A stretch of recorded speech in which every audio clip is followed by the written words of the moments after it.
5 August ছাত্র জনতার অভ্যুত্থানের পর কিশোরগঞ্জে নতুন করে শুরু হয়েছিল দখলদারদের তাণ্ডব, যা এখনও চলছে। ফুটপাত থেকে শুরু করে ওয়াকওয়ে রেহাই পাচ্ছে না কিছুই। প্রশাসনের চোখের সামনেই এই নির্মাণ শুরু হলেও কোনো ব্যবস্থা নেয়নি প্রশাসন, যা দেখে সাধারণ মানুষের মধ্যে তৈরি হয়েছে ক্ষোভ ও হতাশা। শহরবাসীর মনে প্রশ্ন, শহর জুড়ে চলমান এই দখলদারিত্ব রুখবে কে?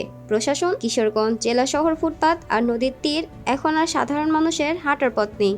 একটি প্রভাবশালী মহলের দখলে যাওয়ার পর পরিণত হয়েছে মার্কেটে। অস্থায়ী দোকানগুলো ধীরে ধীরে স্থায়ী ভবন নির্মাণ শুরু করেছে দখলদাররা। গৌরাঙ্গ বাজার ও বড়বাজার ব্রিজ এলাকা থেকে শুরু করে নদীর তীর পর্যন্ত সর্বত্রই চলছে অবৈধ দখল ও নির্মাণ কাজ। নরসুন্দা নদীর উপর স্থাপিত শহরে গৌরাঙ্গ বাজার ব্রিজ, এই ব্রিজের পাশে গত 1 বছর আগেও কোনো স্থায়ী স্থাপনা ছিল না। সম্প্রতি সেই জায়গা দখলে নিয়ে নদীর তীর ঘেঁষে গড়ে তোলা হয়েছে ইট, বালু, সিমেন্টের স্থায়ী ভবন। সাধারণ মানুষের অভিযোগ, এসব ভবন নির্মাণে জড়িত এক প্রভাবশালী মহল, যারা প্রশাসনের ছত্রছায়াতেই এসব এলাকা দখল করে রেখেছে। গৌরাঙ্গ বাজার ও বড়বাজার ব্রিজ এলাকায় এখন ফুটপাতের 1 ইঞ্চি জায়গাও ফাঁকা নেই। এমনকি শিশুদের বিনোদনের জন্য নির্মাণ করা পৌর শিশু পার্কের প্রবেশের রাস্তাও দখল করে গড়ে তোলা হয়েছে কাপড়, কসমেটিক, জুতা, খেলনা, কাঁচামাল বাজার আর খাবারের দোকান। শহরের নির্দিষ্ট কোনো হকার জীবনের খুবই রিস্কের ব্যাপার, চলাফেরা করতে যানবাহন নেন খুবই অসুবিধা। কিরকম কষ্ট বোঝানোর মতো না। মনে করেন আপনি এইখানে ধরেন, এই যে ওনার যে বসছে ওটা তো সম্পূর্ণ আমাদের হাঁটার জায়গা। তা গৌরাঙ্গ বাজার বলেন, ওটা আমাদের হাটের জায়গা। হাঁটার জায়গা যখন দখল হবে, আমি কোথায় দিয়ে যাব? আমি তো রিক্সার জায়গা দিয়ে যাবো। সবার যে বেহাল অবস্থা, এই অবস্থার জন্য আসলে মানে প্রশাসন সহ কেউ আসলে গুরুত্ব দিচ্ছে না।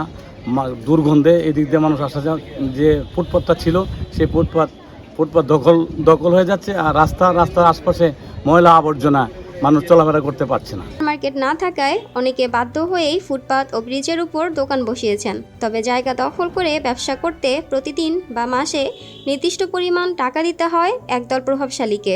আমরা মনে করি যে যারা ফুটপাতে ব্যবসা করে তারা যদি এগুলো না করে চলবো কিভাবে? ঠিক আছে না, আগে সরকার তুলে দিছিল, তারা আবার জন বন্ধ করছে, আমরা আবার চালু করছি। এখানে কোনো এলাকার লোক নাই, এখানে বিভিন্ন জায়গার লোক। এই স্থানে কতজন এখানে আছে আপনার 1-150 ব্যবসায়িক আছে, সবারই আপনার তাগিদে এখানে আসা দোকানদারি করে। আবার এখানে যে আমরা দোকানদারি করি, এখানে যে আমাদের শুধু লাভ পায় না, যারা গরিব মানুষ আছে তারা আমাদের এখান থেকে জিনিস কেনাকাটা করে অনেক লাভবান হয়। পার্কের সামনে 5 বছর ধরে ব্যবসা করি। প্রতি বছর 40,000 50,000 টাকা করে অ্যাডভান্স 1 বছরের জন্য দিতে হয়।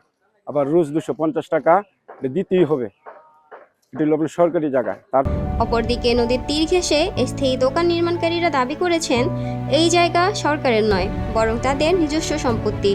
সিএস খতিয়ান অনুযায়ী জায়গাগুলো তাদের নামে আছে, সেখানে দোকান বা ভবন নির্মাণে কোনো অবৈধতা নেই। তো আমাদের সিএস আর সবকিছুর দাগে এটা নদী না। আর নদী যদি হইতো তাহলে মামলা রায় পাইছে এরা, এবং এরা কিভাবে করে, তাহলে ওই পার দিয়েও কিভাবে করে? ওনারা যদি পাইয়া থাকে তাহলে আমরাও তো স্বাভাবিক, আমরাও একই সিএস এর জায়গা, এবং ওনারা মামলা রায় পাইছে মানে আমরা তো একই সিএস। যদি আমরা ভিতরের প্লট, আমরা তো নদীর বাইরের প্লট না। আমার পরবর্তীতে আরো 4টা প্লট 34, 35, 36 সেরা সবাই দখল করে ফেলছে। 5 আগস্টের আগে এক দলের দখলে ছিল, এখন অন্য দল দখল করছে। দখলদার বদল হয়েছে, সেই সাথে বেড়েছে তাদের দৌরাত্ম্য। যে 5 আগস্টের পূর্বে যেভাবে আওয়ামী লীগ চাঁদাবাজি দখলদারি করত, ও 5 আগস্টের পর আওয়ামী লীগের পতন হলেও কিন্তু সেই চাঁদাবাজি দখলদারি এখনও বন্ধ হয়নি, কেবল হাত বদল হয়েছে। আমাদের কিছু কিশোরগঞ্জের বিভিন্ন জায়গায় এখনও ফুটপাত, তারপরে নদী দখল করে অবৈধভাবে স্থাপনা নির্মাণ করা হচ্ছে। কিন্তু প্রশাসন চোখ বুজে আছে। তবে এ বিষয়ে দৃষ্টি আকর্ষণ করলে জেলা প্রশাসনের কর্মকর্তা বলেন, অবৈধ দখল ও স্থায়ী নির্মাণের বিরুদ্ধে শীঘ্রই উচ্ছেদ অভিযান পরিচালনা করা হবে। আমাদের এই কিশোরগঞ্জ শহরে যত্রতত্র পার্কিং, তারপর ফুটপাত দখল এবং গৌরাঙ্গ বাজারের উপরে যে ব্রিজ দখল, এগুলো কিন্তু আমাদের নজরে এসছে এবং এটা একটা আলোচিত বিষয়। এই বিষয় নিয়ে সকলের সমন্বিত উদ্যোগে আমরা কার্যক্রম হাতে নিয়েছি। ওয়াকওয়ে বন্ধ করে স্থাপনা করার কোনো সুযোগ নেই, সেই বিষয়টাও আমাদের দৃষ্টিগোচরে এসেছে। আমরা ইনশাল্লাহ আমাদের সম্মানিত জেলা প্রশাসক স্যারের উদ্যোগেই আমরা সকল ব্যবস্থাপনা হাতে নিচ্ছি, এবং এই বিষয়ে আমি এই কিশোরগঞ্জবাসী যারা আছে আমাদের জেলা প্রশাসনের পক্ষ থেকে সকলের সহযোগিতা প্রয়োজন।